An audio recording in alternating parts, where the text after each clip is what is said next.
Hey, what's up, everyone? Welcome to another episode of the Mind and Body Podcast. I'm here with my good friend Josh. How you doing, man? Doing well? Well, glad to be here again. Yes, we're going to hang out. We are starting a brand new series on strength training, and I am pumped about that. We're really not in any hurry. We're just going to try to take layer by layer, kind of defining what we mean by strength training, breaking down some of the modalities surrounding strength and how to train in a way that would support your goals. What I have found in all my years of coaching is a lot of people will, they want to get stronger, or they want to build a physique, but they don't really know exactly what modality supports the kind of goal that they're moving toward. And so what we want to try to do is help kind of clear up the language, because there is a lot of terminology floating around out there that hasn't been standardized. So what we want to do is just clear up what it is and some of the language behind it. And hopefully this will help set you on a great path of understanding good, healthy strength training. So Josh, you're a strength training coach. And so how would you define strength training? Yeah. So, before I get into that technical definition, I want the listeners to kind of know where we're heading in the podcast, in this particular one, because if you start out with us and you only hear, there's our rooster walking around, sorry.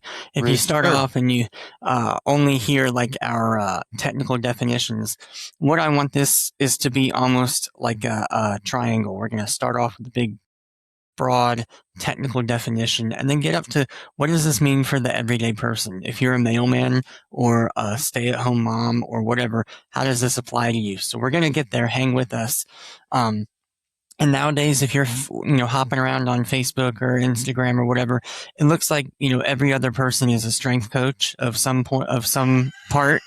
And, you got these, I get a lot because I'm a dad. You get a lot of these dads there that are, you can be shredded like me and spend 18 hours a day with your children and and so how do we get there? What does this look like?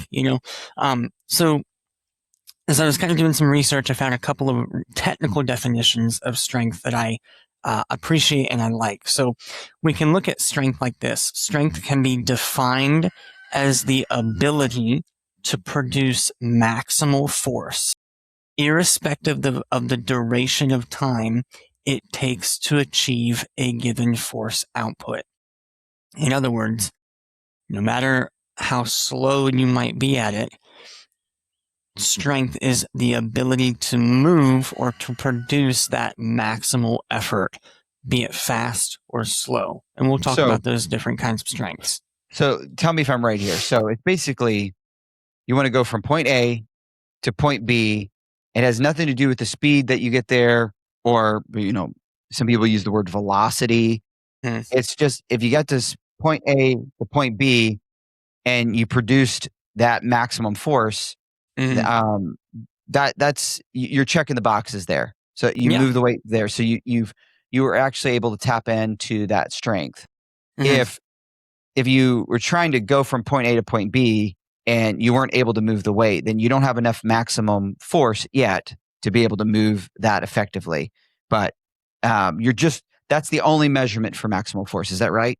That's from our perspective of it today. Yeah, that's what we're looking at. It's just moving something heavy to you from one area to the next, whether that's down to up or whether that's left to right. You're moving something that is heavy in your perspective. You're producing your maximal force. Got it. So another way that we can kind of think about it then, generally speaking, strength is the ability to accelerate a mass from a state of rest. That's the important part. It's from resting, which results in the production of muscular force. From a physiological perspective, strength is the ability to activate muscle motor neurons and their attached muscle fibers, which is called a motor unit, to generate the force necessary to achieve a specific outcome. So this one's a little broader, and it's basically saying strength means we're taking something that is not currently moving, and we are going to move it using multiple muscle motor units, and we're going to get it from point A to point B. That's strength. Okay. Yeah, that makes sense. Now, when it comes to like the way this is broken down in the literature, when it comes to like just strength training, and sometimes I think it's helpful to think of training, um, especially as you're dealing with weights or just like the weight of your body. You can think of it as resistance training, Mm-hmm. but a lot of times people will put strength training over everything. It could be Mm-hmm. hypertrophy, it could be endurance, it could be Mm-hmm. power. It's just strength training, which I think is fine. I think generally it's okay. But if you were to break this down into like more specific categories, these are the four main categories that I like to give. And Josh, I'm curious to how you break it down. So I like to talk about maximum strength, and then the second would be power. Now, when I say power, I want to make a distinguishing thing here, because when we think of power lifting, we often think of those three major lifts. You think of bench press, deadlift, squat, but you're not really doing power as the modality would Mm-hmm. have it. You're doing power like maximum strength, point A to point B. Obviously, they have some rules on technique and depth and all that kind of stuff at a powerlifting meet, Mm-hmm. but it's really max effort testing is what you're Mm-hmm. doing at a power lift. However, when you're training the modality of power, you're actually working out with significantly lighter weight, Yeah. and you're trying to move, and we'll break these down a little bit further here soon.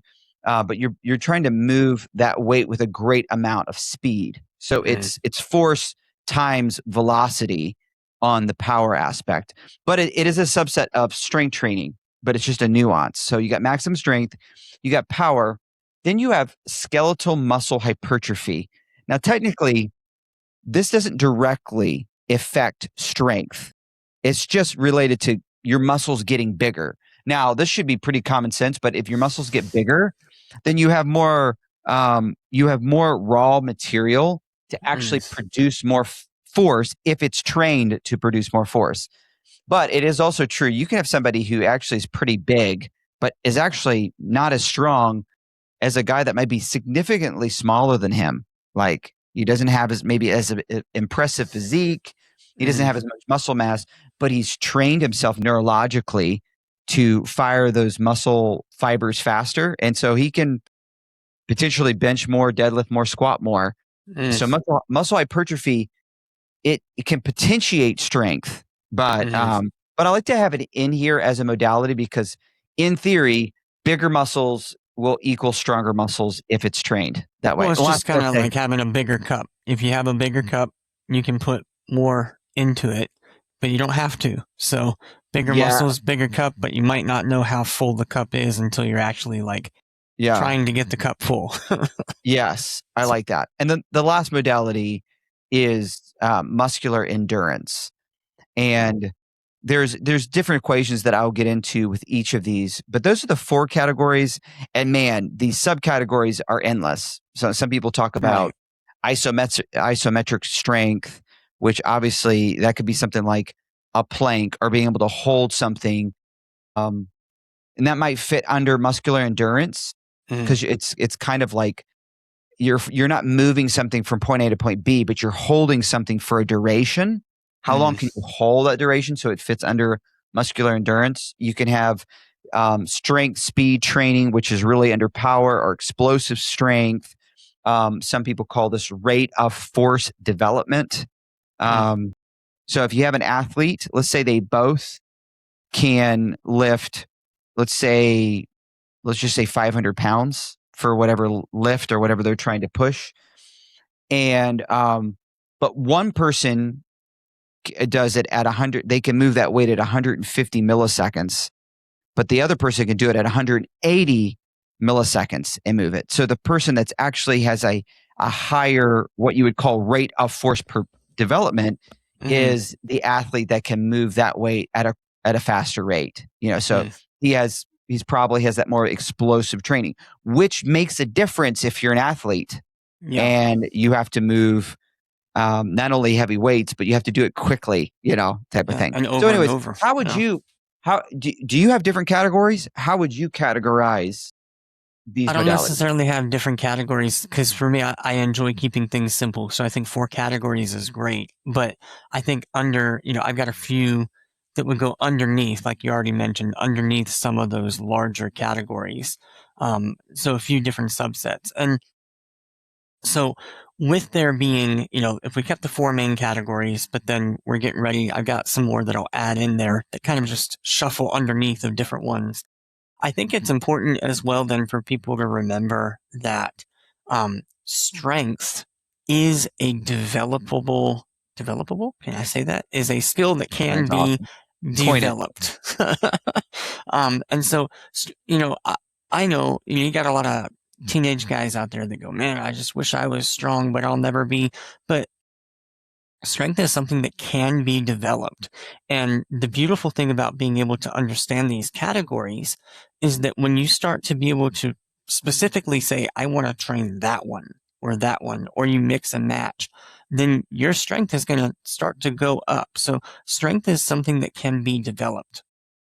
And then when you're starting off, you already mentioned some neurological adaptations, but strength, believe it or not, according to some of the science and some of the research that's out there, kind of looking over at some of like these meta-analysis, strength doesn't just start off in the muscles. You don't do a curl and all of a sudden that muscle says, I will get stronger. It's actually neurological adaptation. Meaning Yes. this, your strength begins before your muscles ever begin to get bigger. And this will maybe help us, and I'm sure in a further later podcast we'll cover it, but because strength begins with neurological adaptation, that's why we so often want to be able to do uh, like um, not switching it up willy nilly, but that's why we want to change up things every now and then because a different mode of strength is going to help us develop in a different way. So, coming back into your question and saying all that, I've got a few different categories and we can go through them and kind of figure out where we would categorize them under your 4 main ones. But um, for instance, one that a lot of people leave out would be agility strength or just being Oh, yeah. agile. So a lot of people, they want to be Arnold Schwarzenegger or Ronnie Coleman or whoever. Props to those Lightweight. guys, right? Yeah. Lightweight. But but then they have a hard time bending down to tie their shoe or pick up something because they're not agile. Their muscles have not allowed them to have that flexibility and that motion. Mm.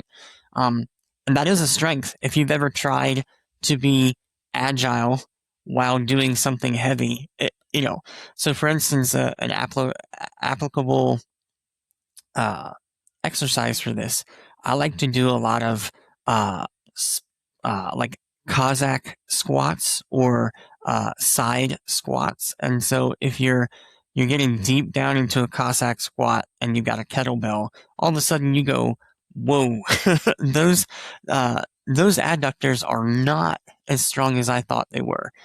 So you're learning that agility or just trying to do any kind of agile thing with minimal weight. It'll change up everything. Dude, I just Mhm. gotta interject here. Yes. I'm sure you're familiar with strength training, the different planes of exercise. So you have like the sagittal plane, Yeah. um, which I have to like slow down and think about it because Mhm. the frontal plane actually has to do with kind of like um, if you had like a line down the middle of Mhm. your body, but it cuts the front from the back and all the Yeah. movement. It's almost like a side to side movement. They call it the frontal plane, but the sagittal plane is like kind of moving front to back, but it's a line right down the middle. Sorry for those who are Yeah. listening in, that might be confusing. You can Google this though. Just think of planes of movement, think of sagittal plane, Yeah. frontal plane, and you'll usually come up with a picture that kind of shows you the different planes. And this the transverse plane. This is Mhm. kind of like a rotation idea. Well, what I discovered with my strength, my personal strength training, that in the sagittal plane, I was killing it, dude. So Nice. like think about like a squat or even like a bench press or Mm-hmm. even like a deadlift, a lot of that is really in the sagittal plane. Mm-hmm. Um, but if I did like um, if you think a lateral lunge, so Mm-hmm. now that's in the frontal plane, I'm kind of going off to the side. I was horrible with Yeah. that. Like my strength was horrendous. I was like, oh my goodness. But the funny thing is that my agility strength was so bad. I actually needed weight to kind of get into the position. Like I needed Wow. weight to kind of get me down in the hole. And like, Interesting. I was Yeah. like, oh, okay, this is a weak spot for me. And so just so you know, Josh, I have been adding in that type of movement because it's like, oh, this is just really bad. It was highlighted for me because I did this workout program for a bunch of men, and Mm. we had 7 core movements, each of them dealing with like a different kind of fundamental movement of the Mm. human body. But I Mm-hmm. was trying to give a diversity of planes of movement. So I was like, oh, hey, I'm going to put this in. I'm like, I don't really do this exercise myself, but I'm going to add it in there. And I was doing videos for each one. And gosh, I get so many times I had to do a retake because I was like, I look pathetic. I'm a coach. I'm a fitness instructor, and I'm having a hard time accessing this. So it was insightful for me because I was like, oh, I need to think through in my training through the year. Mm. Am I varying? I can have the fundamental movements, but actually miss different planes of movement. So I'm not accessing that Mm. agility strength. So yeah, that's a really good thought. And with that too, like, when we put the word strength on there, people automatically begin to think of like 100 pounds, 200 pounds. But I mean, I'm talking doing really simple movements with a 25-pound kettlebell or a 10-pound kettlebell, and people would be really surprised at how that agility is affected by 10, 15 pounds. And you're like, whoa, wait a second, Yeah, um, yeah. and And then, there's but these. Go ahead. Go ahead. but that little bit of training of that different kind of plane, that rotational plane or being out of balance, doing that will significantly affect everywhere else. Because now when you're in the hole in the bottom of a squat, if for some reason you accidentally shift a little bit, you're there, your body's used to it. Like there's so many, and then in real life, you're never hardly ever just working, one plane, you're working multiple planes. So it's such Yes. an overlooked field of strength because it's not big numbers, but man, it makes a difference. It's such a big one. Now, I am an advocate for I do think there's something to be said about functional strength or functional Mm-hmm. training to gain that like, hey, if you think about like picking something off the ground, twisting my body and putting it up over here on the shelf, Mm-hmm. like um that could be real. I'm picking something off the floor, I'm putting it on the shelf. There's a twist. It's not so like straight up and down, like Mm-hmm. like you think of. So somebody might take a medicine ball and Mm-hmm. swing and hit the wall behind them and back down and do kind of a transverse plane.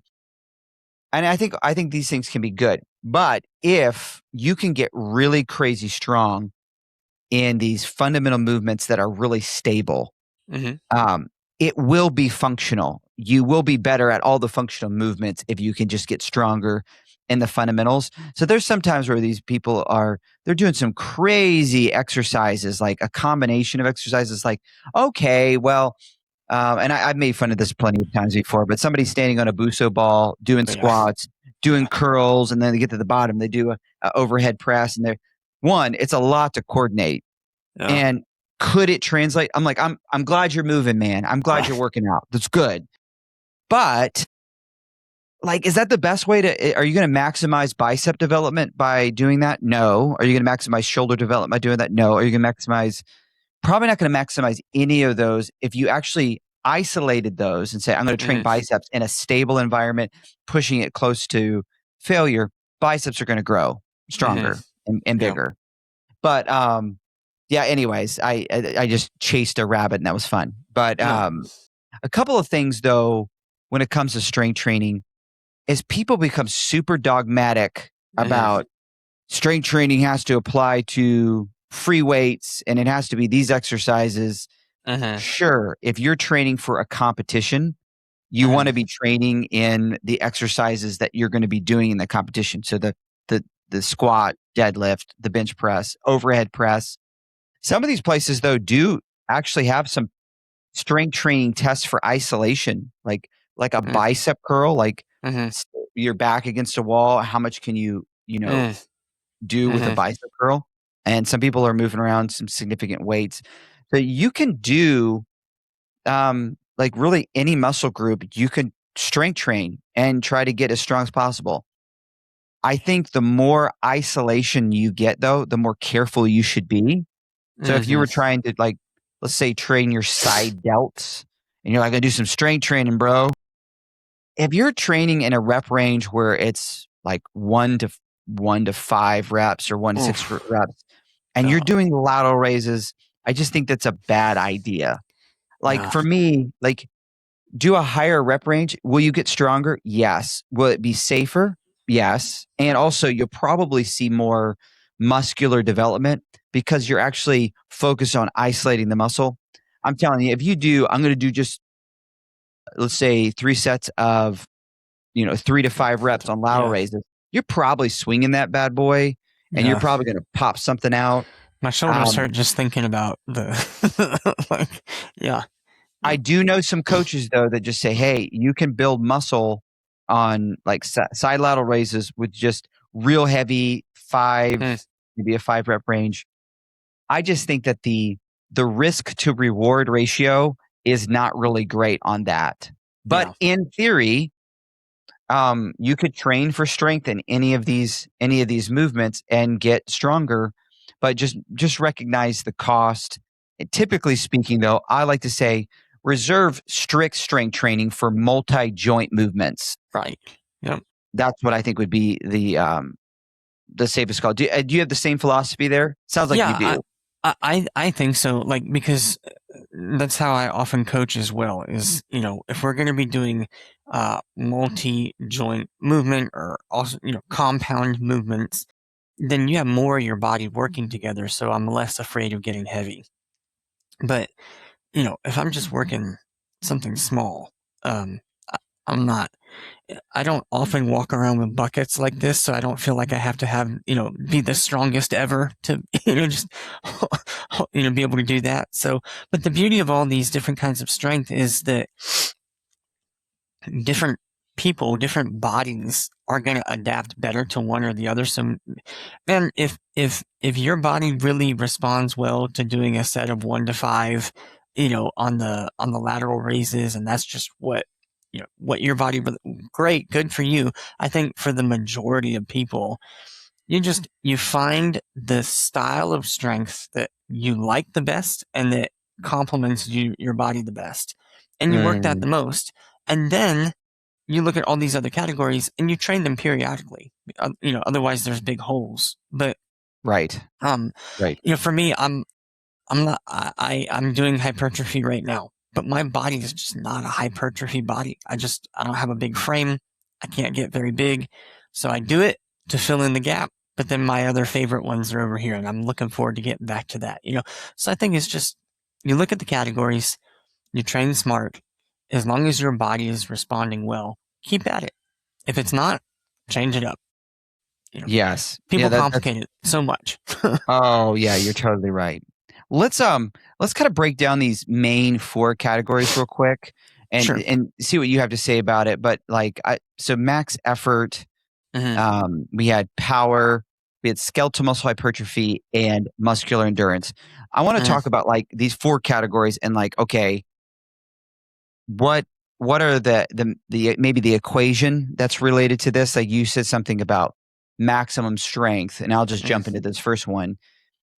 It was kind of force equals mass Hmm. times acceleration. So if you Hmm. don't have the acceleration, you didn't lift the thing. So it has to be like this is heavy. This is towards that maximum the amount that I can lift, but I'm able to accelerate it from point A to point B. Doesn't matter how fast. Hmm. Typically, to build maximum strength, you actually do want to be in a rep range that's really between maxing out as one Hmm. repetition and maybe through a mesocycle you're actually training with a few more repetitions, maybe as high as like 5. Mm-hmm. I mean, you could do more, and obviously you can get stronger on higher rep ranges, but the literature shows pretty consistently that maximum strength is developed at a faster rate when we're just lifting heavier weights, like when Yeah. we're putting our body under heavy weights. And it's typically between that. You might want to train for weeks between that 3 to 5 rep range. And then, every block of training, you might want to try to test it and Mm-hmm. see like, hey, has it improved? You do like a max effort. I'm curious though how you break that up in just a second. But the reason why, when I say break that up, I mean like how do you run a block of Mm. strength training? That would be interesting to hear. But the reason why the 1 to 5 rep range is ideal has to do with motor unit recruitment. So Mm. what is that? Like I was just kind of trying to locate like a really simple definition for that. Motor unit recruitment is the nervous system's process of activating more motor units to produce more force. Mm. So when you're lifting weights and there's low force, like let's say lighter weight and you're going for reps, those first maybe 10 reps or so, it depends on how big the rep range is. There's not a whole lot of motor unit recruitment going on. It's just small motor units. Why? The weight's not really that heavy to recruit all that force. Mm. So in order to recruit more motor units at the very initial front of that set, it just has to be heavier. So if you're in the 1 to 5 rep range, rep number 1 is not easy. Yeah. It's going to be pretty hard. So it's demanding more motor unit recruitment. So the more you can recruit from the beginning and you have more reps in that space, Mm. the more it's actually calling on your body to become neurologically stronger. So Mm. there's a much more deeper explanation of that, but I think that's probably good enough for our minds to think through. So that's the kind of training that you want to do. And remember, most of this kind of training is reserved in my practice with compound movements. So Mm. it could be bench, deadlift, squat, but remember there's variations of those lifts too. So it could be barbell, it could be dumbbell, it could be a machine, and you could still do strength training. I Mm. do think that especially if you're getting really strong, you might max out on machines to Mm. where you hit 5 reps and you could keep going. So you probably eventually will be more reserved to free weights on some of these. But again, there's no there's no rules here. Like you Mm. could train multiple joint movements. Some people will add like pull-ups and dips Mm. into like this kind of strength training to where they're actually adding weight to themselves and Mm. trying to hit these for just a couple of reps to gain additional strength. And this is a great way to train. But I'm curious, Josh, how would you plan if it's maximum strength is the modality? What does a block of training look like for you? How do you work up to maybe a peak week where you test it? Sure. Yeah, I think so. For me, max strength, I usually keep it relatively short. I'm talking within usually the 4 week range, 4 to 6 weeks, and then I'll give a break. But so for me, I really enjoy a 4 week push, and I when I program it out. So when I was kind of first getting into lifting and everything, there was one program that I did by a guy named Jared Moon. It was called One Man One Barbell. It was just a really simple linear strength training that really started to work for me. And then um, oh man, is it Weigman? Can't remember if that's him or not, but he's got the classic 5-3-1, which is like probably my Yeah, yeah, favorite. yeah, yeah. Yeah, it's like my favorite go-to strength block, because it's like stupid simple. This week you're lifting everything 5 times, and then the second week you're lifting everything 3 times. So for me, I like a really short block with a very quick progression. It's just how my body works and how I've seen a lot of other people, a lot of the young guys that I train, that's how they respond well. And they want to see quick results as well, which we don't ever always give everybody what they want. But young guys are impatient, so you want them to see that fast. So Yeah. usually week 1, I'm training around that 5 rep block, and I'm keeping it around the 80 to 85% range, or like an RPE 8, RIR 2, whichever one you guys prefer that you're listening to it, but around that 85% range. And I'm going to do what I personally enjoy. I like to do 3 to 5 sets, but whatever my last set is, I rep it out. I just go until I can't go anymore. Because I like to combine a little bit of endurance strength, which we'll eventually get to. But um, the thought being, if this is 85% of my max, and I'm supposed to be able to do it for about 5 reps, but if I'm getting 7 or 8, I know I'm getting stronger. Like there's Mm. something there where that has gotten lighter. So I like to do that. One moment, real fast. All right, there you go. Then, so that's week 1. I usually keep it around a 5 rep max. Sorry, not 5 rep max, 5 rep range. Week 2, I bump it into the 3 to 4, and I'm going to bump it up to sitting close to the 90% range, just to try to really make myself have to push. And then week 3, I'll really bump it up. If I need a little bit slower, then I might go with 90% again, or 95%. But I'm really only trying to bump up to my 1 rep on like the final couple days, the last week of it. I'm going to try to hit 100%. And whether I'm trying to do 100%, but for 2 or 3 reps, then I know I've gotten stronger. If it's my old 1 rep max and I've done 2 now, wow, okay, that's pretty cool. Or I'm going to get to that 95%, say I'm feeling good, and I'll add more weight than I was previously able to lift. But I like to keep it short, because for at least my body and the guys I train, if I can rest and reset sooner, then I feel like I've not burnt myself out trying to get 5 pounds stronger. Yes. Yeah. No, I like that a lot. Um, so that's actually worth trying, and maybe even from a psychological standpoint, like you talk about getting those results quicker, like you're testing more often. Mm-hmm. I think is pretty good. So again, there's no absolute right or wrong response or way of going about it. There's people who get strong in many different ways of going about it. I did something that's similar to you, where I would do starting off at like a rep range of like 5 reps, Mm-hmm. probably about that 85%, like you were talking about, 85%. And then the second week would also be at 5, but we would do a natural progressive overload. So we just add a little bit of weight, but I Mm-hmm. want to test, did their 5 rep range actually get better?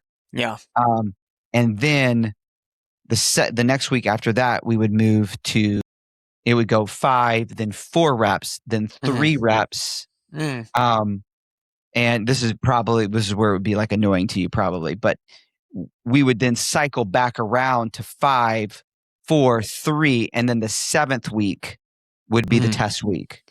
See, And I like that though, because to me, that's not just this boring thing. You're always trying to get a little bit better. So I think that's probably for a beginner, that seems to be the more safe option, to be the safer option. Because you're not trying to get them up to 100% right away. You keep going back to that 5 rep max, and yes, that's a little bit safer. I just realized I did my math wrong on the weeks, but just forgive me. You can do the math, but it's like you're doing actually 2 weeks progressive overload, but 2 weeks on 5, 2 weeks on 4, 2 weeks on 3, Mm-hmm. and then it'll repeat. So then at the end of the 13, it'd be 13 weeks, I think, Okay. would be Okay. the final test. But that's like you said, like a beginner, and at the Mm-hmm. end we're testing. So the beginning we test, or we do Mm-hmm. something kind of like a test depending on where they are physically, Mm-hmm. um, almost like an estimation of what their max would be. But then we do the test at the end. But there is a progression that Mm-hmm. goes through, and there's ways to see like, oh, hey, we actually are getting Mm-hmm. stronger. I have done it differently though, where I did the 5, 5, 4, 3. I don't know why I skipped 2. You could do 2, but then I did the 1, so it'd Okay. be at like a middle, and then Uh-huh. I do another block right after that. It's repeated the same way. Mm. I tried different things, and I'm always, as a coach, I'm always kind of weighing what's the best physiological adaptation that could occur? What's the best psychological advantage that I can help my clients with so that they do this Mhm. sustainably? Because if it's like, man, this is the best results, but no one does it because they hate it, it's Yeah, like right. you got to find that middle ground. Yeah, So you had a question? what do you think of this then? Because this is something I like to do, but I'd be curious as to your opinion. And we were talking about different modes of strength. So obviously, I enjoy doing a big, like a strength block, however long that might be, with conventional lifting. You know, conventional squat. I don't know why I'm doing that for squat, but conventional squat and deadlift and bench and all of that. But then what I like to do is maybe I'll take a rest week. Maybe I'll work really hard for 3, 4 weeks. I'll take a pretty big deload. And then when I come back at it, I'll actually switch up to a variation of that lift, but I'm still trying to max out. So, to me, it helps recruit different muscles. It could give a slightly different, mode of strength that you're working with. So, for instance, 6 months back or so, I did an entire block where all I did was Zercher lifting. And that was like when I went to I had never done a Zercher deadlift before. And I was doing Yeah. Zercher deadlifts and I felt muscles in my back I don't think I've ever felt. I was like, what in the world is going on? Um, or so that's what I like to do is I'll do a block or 2 blocks of conventional lifts. And then I'll do a block of, variations. And the benefit of that is you're still training strength, but because it's not a conventional lift, most often you're not as heavy as you would be otherwise. Like, you're not going to be as heavy on a Zercher deadlift or a Romanian deadlift or whatever as you would be conventionally. So it's allowing your body a little bit of rest, but you're still giving it this weird like hit of having to max out on kind of a weird thing. Hmm. Like, what are your thoughts in that area? I think it can be very helpful. This sounds to me kind of like, what's the guy's name? Louis Simmons, Mm, the West Side Barbell yes. Uh huh. guy, conjugate method. Yep. But he would basically take the core movements but do a lot of variation. So they would do 1 week. Now I know your approach is different. You're like block with the same exercises all the way through to kind of almost like a peak week, and then you do a deload, and then you do Hmm. those new exercises. Louis Simmons would almost be like week one regular squat, week two, actually they would rarely do the regular actual Hmm. exercise. It was always like a slight variation. It could be like, we're going to do squats with bands, so Mm, weights, but it gets harder as you go through the movement. Then there's box squats, and then we're going to do front squats, and then we're going to do it was always changing, but they wanted to see all of these exercises moving up. But it wasn't muscle confusion. They didn't mm, teach like a muscle confusion idea, but they believe that the body adapted quicker in the mm, strength when the basic movements had enough variation in it. And mm, I think there's a benefit. The thing that I would nuance differently from the West Side Barbell, and again, some of these guys are crazy strong. So I'm not a competitive power lifter. So take this for whatever it's worth. Looking at the data, though, I think what's better is what you're prescribing here, maybe, mm, um, is running similar exercises pretty consistently so that you get used to the movement. There's mm, progressive overload, and you're not relearning an exercise all the time. It's like, I did yeah. back squats. Now I'm doing front squats. Now I'm doing Right. uh, box squats. Now I'm doing squats with bands. It's like, how are you ever going to really learn, like, Hmm. and get really crazy strong with that exercise? Yeah. So to me, stick with the same exercises, but I like the fact that you would come back and do a block with some variation and maybe come back to the core fundamentals. Hmm. Um, but I don't like to gravitate too far away from just a regular back squat, just a Yep. regular deadlift, just a regular barbell bench. I don't want to get away from that too often, in Hmm. my opinion, just because I think people, again, overcomplicate things. But again, if you're tying in that whole physiological response, but also psychology, some people just, man, they have a hard time sticking with that same exercise Yeah. and giving their body enough time to naturally become neurologically stronger, because they may hit a plateau and they could do every technique. Because, you have people be like, dude, if you just change your grip on the bench press like this, or you just get a little bit more lat engagement, that will only take you so far. Yeah. After a while, and that technique helps you, but after a while, it's like, hey, you just need to spend time under the bar and your body will adapt, but it may take longer than you expect. So don't quit. Yeah. It doesn't mean you hit a plateau like indefinitely. Just stay in the hole, stay in the work. But anyways, I think it's probably enough. I know we need to probably wrap this podcast up soon, but I do want to hit on a couple more things with power and the muscular endurance. Sure. But on the power point, when we deal with power, what's a good equation for that? So we talked about muscular or maximum strength. Power would be power equals force times velocity. So it's that speed dynamic. Yeah. Just a real quick question for you. Do you do any type of power training? Yeah, so this is probably one of my weaker areas, and I know that.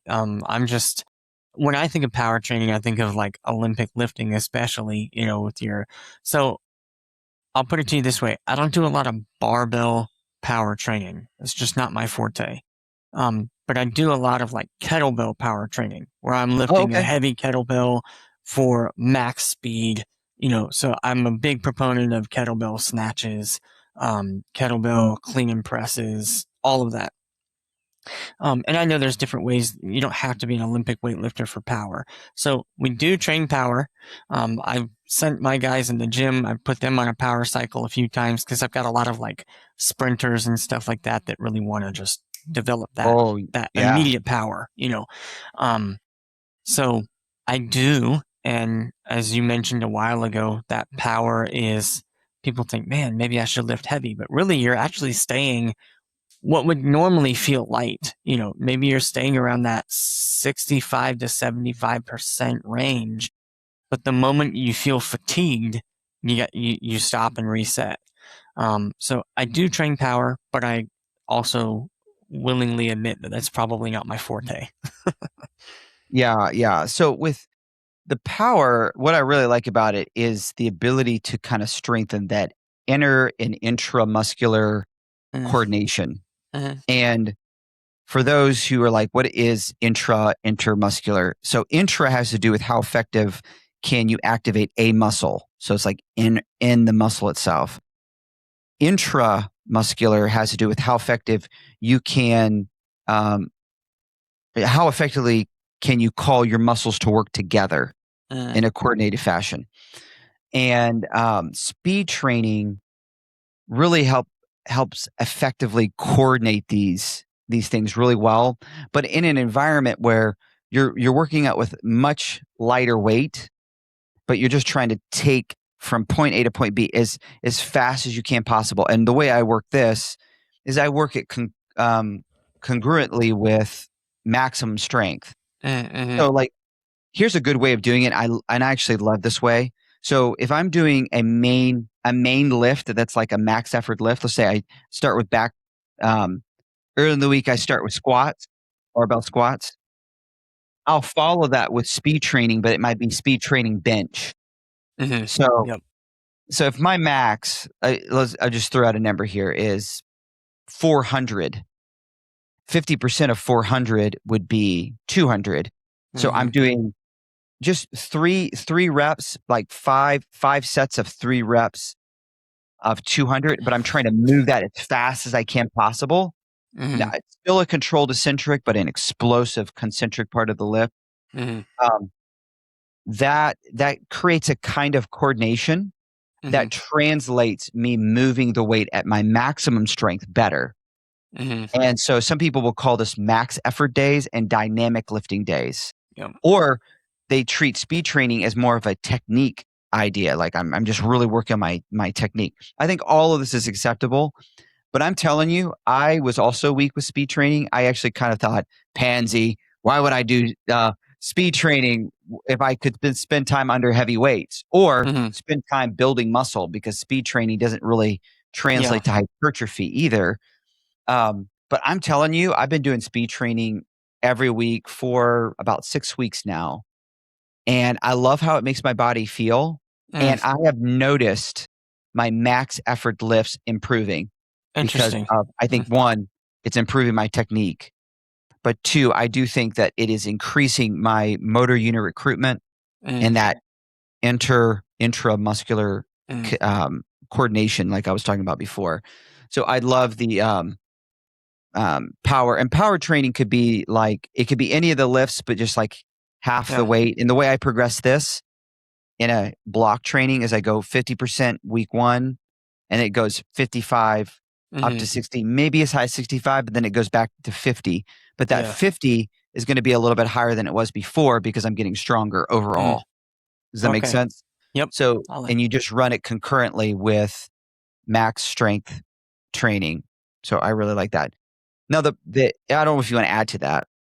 I like doing it. I do a variation of that, but I like doing it with EMOMs. So I'll set it as an EMOM 10, usually about 10 minutes, and every Define minute what on that the is for the sorry, audience. yeah, every minute on the minute, meaning you start the exercise at the top of the minute. If it takes you 10 seconds to finish, then you have 50 more seconds to rest until the next minute. And So you're I going to do that. actually asked that for me, but I just blamed it on the audience. Yeah, right. Okay. so, so I like setting it at that, EMOM 10, and I'll do 3 reps every minute on the minute. And the benefit about this is it actually is kind of cross training. You're training power because you want to quickly get it done so that you have more time to rest. You're also training muscular endurance, which we'll get to either in this one or the next podcast or whatever. But you're making your body work even when it's really tired. You're putting weight on your body even when you're getting exhausted. Because usually by round 6 or 7, you're going, I don't want to lift this anymore, even though it's only 60%. And so that's how I enjoy training power and kind of how I was like brought up in that. And then, Mm. but I want to try your speed training technique because that sounds enjoyable and like It'd really be beneficial. interesting. Yeah. Be interested to see how it helps relate to your like max effort lifts, and if Hmm. you see an improvement. I, um, man, I'm telling you, like after I finish a speed training, now I'm doing it a little differently. Instead of doing it like a little speed training every day, I've been dedicating a Mm, day. So I'll do a push leg pull routine, and then I do speed training, and then I do an upper lower split at the end of the week. So I am, but the speed training in the middle of the week, I'm just focusing on that. So it's like speed training and athleticism, like it doesn't fatigue me like hmm. max effort, but man, I don't know. I feel good in my joints, and I On feel that like on go that ahead. speed day, are you doing both upper and lower, or every week you're switching it up? Like, So what I would do you? all three. I do the three major lifts: Oh, wow. bench, deadlift, squats. And it sounds hard, but it's not because the weight's Right. not so heavy. And I'm throwing in a little bit of like conditioning Mm, training, a little extra, like I'm doing some extra ab and core work in mm, between sets a little bit since it's not fatiguing, just so a little bit of conditioning, but it's all in under the banner of like just improving my overall athleticism, you know? mm. Yeah. And it's, man, it's so different because most of my training has been strength and hypertrophy. So this Mm, is just like a different kind of training that I've enjoyed. cool. Let's transition like briefly, and we're in no rush. We can do another podcast on this, but obviously the hypertrophy aspect, um, about growing the size of the muscle could be another podcast, and it's indirectly related to strength. So we'll save that for another time, but Okay. let's dive just briefly in the category of muscular endurance. And I don't know the best equation for muscular endurance. And by the way, these equations that I've come up with, um, they're not necessarily standardized in the Mm, literature, but it's nice sometimes to think of here is here is force mm. plus duration. Yeah, I And think. Yeah. you can think of it in that way. Some people say maybe submaximal force because you're not doing like the most heavy weight, so it's not maximum force, but Hmm. it's a force. But the goal is to increase the amount of time. but you Mm-hmm. also are in muscular endurance, not in every context, but sometimes you are trying to increase the weight and the time. It just Yeah. depends on what you're doing. Like if you're running a race, well, probably you're more concerned about increasing, distance and time. Mm-hmm. If you're lifting something, you might be saying, hey, I want to try to be able to lift this weight with more repetitions. Or now that I've reached my repetitions, I want to try to add a little bit more weight. But it all still fits under the category of muscular endurance. So the equation's not as clean on this one. But if Mm-hmm. you want to think sub maximum force plus time equals this idea. So Mm-hmm. any thoughts there? Yeah, I like the way that you put it, because another weight times reps would equal your, like how many, if I can do 5 of them this week and 7 of them next week, then I'm improving my strength and my endurance. So to me, maximal strength and muscular endurance end up, all strength is real world, and I'm not putting any other kind of strength down, but for me, a lot of times muscular endurance ends up being a very real world application. Um, and so if you're listening to this and you might not know what does that look like in training, again, it'll be somewhat similar to power in that you're lifting pretty sub maximally. I'd say anywhere between 50% and 75%. And I mean, if you really want to push it, like 80%, and you're trying to get many, many repetitions. So it's slightly different than hypertrophy, but it's like in between. Would you say that in between muscular, like maximal strength and hypertrophy, you've got muscular endurance, and the muscular endurance would help both sides of the equation.